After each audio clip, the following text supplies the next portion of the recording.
All right, obviously excited to get the win. It's hard to win in this conference. It's hard to win a conference game, and that's a good football team we just played. They are much, much improved, obviously.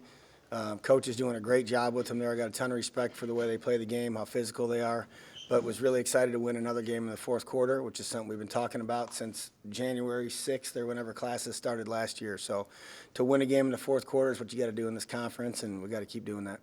On that touchdown, what went into that play call for Anthony there?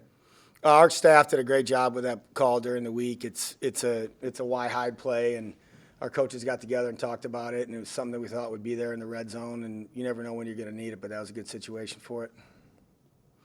Yeah, talk to us a little bit about the defense. I mean, the ability to bend and not break throughout that whole game. I mean, Kent State only had the one touchdown that was set up by that good punt return. Other than that, defense really kind of kept them bottled up. It's really similar to last week.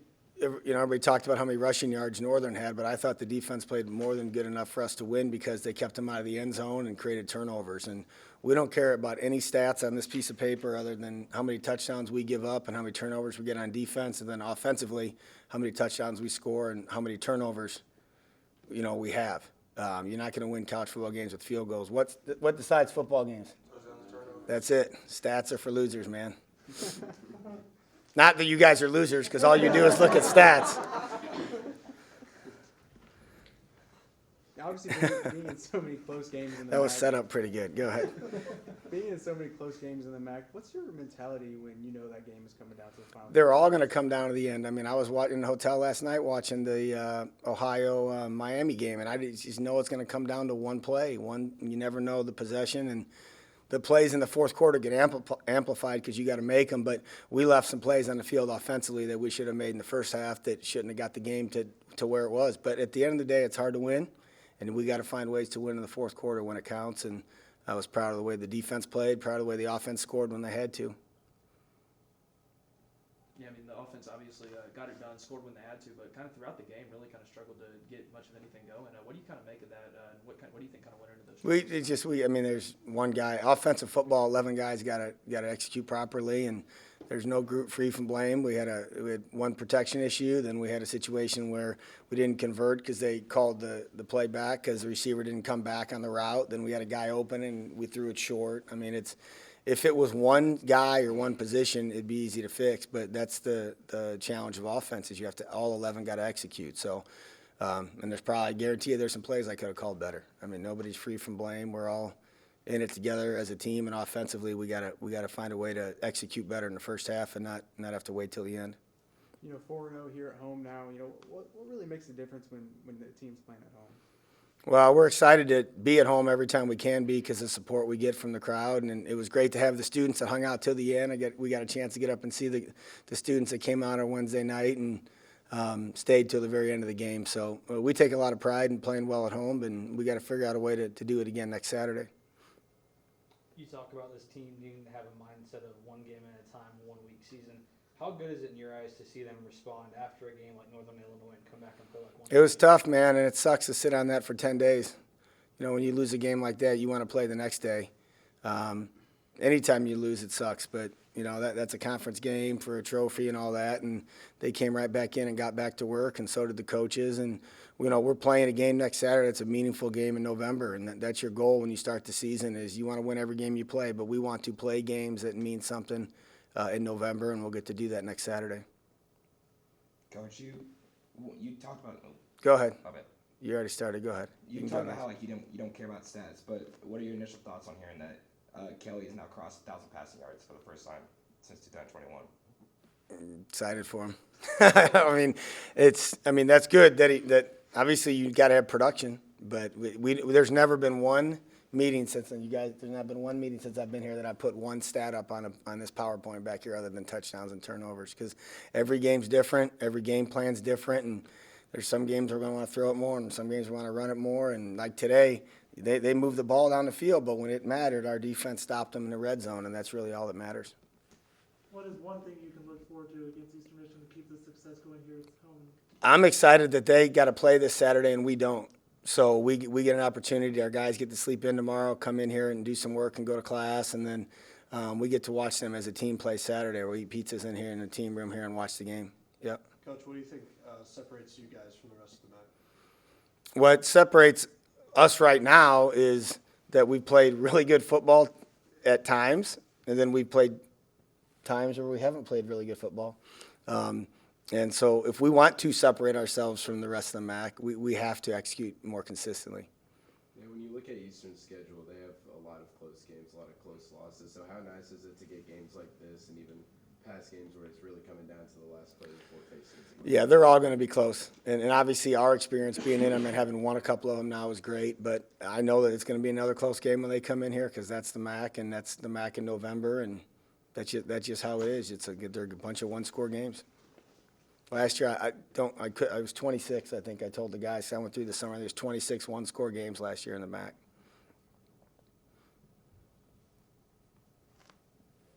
I'm going to make Cam wait. Come on.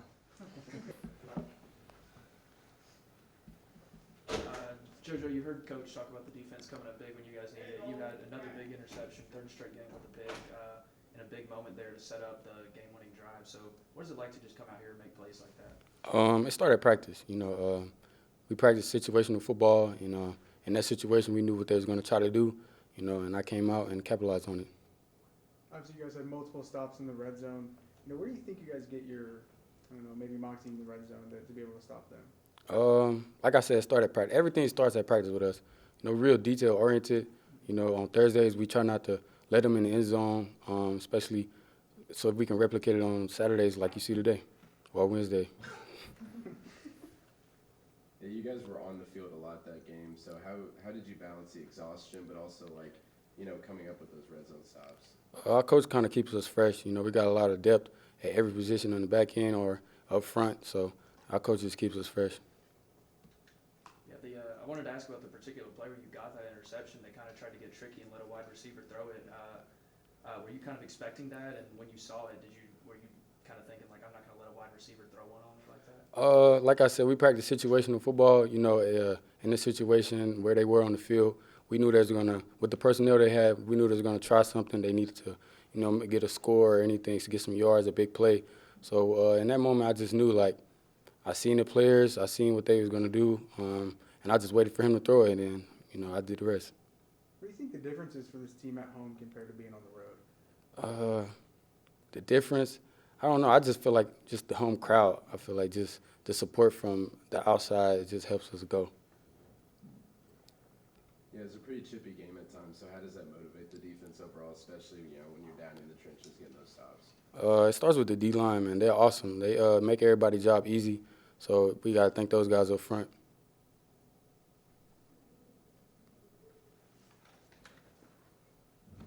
Thank you. Appreciate it. Questions, Cam? Cam, take us through what was going through your mind when you got that last play, ran it into the end zone, scored what ended up being the game-winning touchdown. Yeah, I mean, first of all, I just want to thank God because without him, wouldn't have been able to be in that situation. But Coach called the play, and it was a TV timeout, so it took a while, and people were like, come on, Cam, like, you know what I'm saying? But I was just like, cool, faked the block, and then saw the ball was to me, and I was just run as fast as you can. I didn't want to get caught, so put my head down, sprinted, got in the end zone. Were you expecting to be that wide open in that play? There looked like there was nobody in front of you. Were you expecting to be? that wide Yeah. open? So on that play, it's designed to draw everybody flow one way and then me leak out on the backside. So I was expecting to be that wide open, but, I always expect somebody to be there. So, yeah. Yeah, the play right before, you also had another kind of big catch. It was only about 10 yards, but set up a 4th and short, and kind of is a lot easier of a play call for you guys to pull out. So, you came into this game with just 2 catches on the season. So for you to have 2 more catches in such a huge moment in this game, what does that mean to you? Clutch? Anything to win the game. I honestly don't care about, like Coach says, I don't care about stats. I don't care about none of that. Like, if I'm doing good on paper, as long as we win the game, I could play terrible and I'll be happy. So it really means nothing to me. I just want to win. That's it. Do you think not thinking about stats and thinking about turnovers and touchdowns only kind of frees you up? Yeah, for sure. I think, as a collective, we do that. So it doesn't matter who's getting all the media glory or whatever. It's just, if we're winning games, everybody's happy. That's top to bottom. There were points in this game where the offense kind of stalled out, but you guys hung in there to win the game. What does that say about this unit this year? just that, you know, when adversity comes, we're always going to bounce back. I feel like we've done well with that all year. And, like, we always band together. Like, none of us really – I mean, we'll get on each other, but it's nothing like, you know what I'm saying, where it's like one person's, like, completely out of their mind. So I feel like we do well with bouncing back from adversity and, like, knowing that we're going to make a play eventually. Yeah, earlier, you said it's only Wednesday, so how nice is it to be able to take this Saturday to kind of be able to focus more on preparation and relaxing? It's definitely going to be nice. Going to be nice to sleep in tomorrow. But, yeah, I'm excited to get to watching film on Eastern. You know, big game for us back at the shoe. So I'm ready to get locked in on them. You know, get ready to win another game. Yeah, the schedule, the way it kind of unfolds, you guys have about 10 days off, and then a game here, and then another 10 days off. So I know that's kind of a weird thing that not everybody in college football has to deal with. But what are maybe some of the mental or physical challenges with playing in the middle of a week like this? I'll say one of the physical challenges would be, like, it throws your schedule off a little bit from the normal, like, Saturday games. So I'd be like, I think that's the only thing. And then mentally, I think it helps, honestly, because you get more film on the team that you're playing against. So, you're prepared better.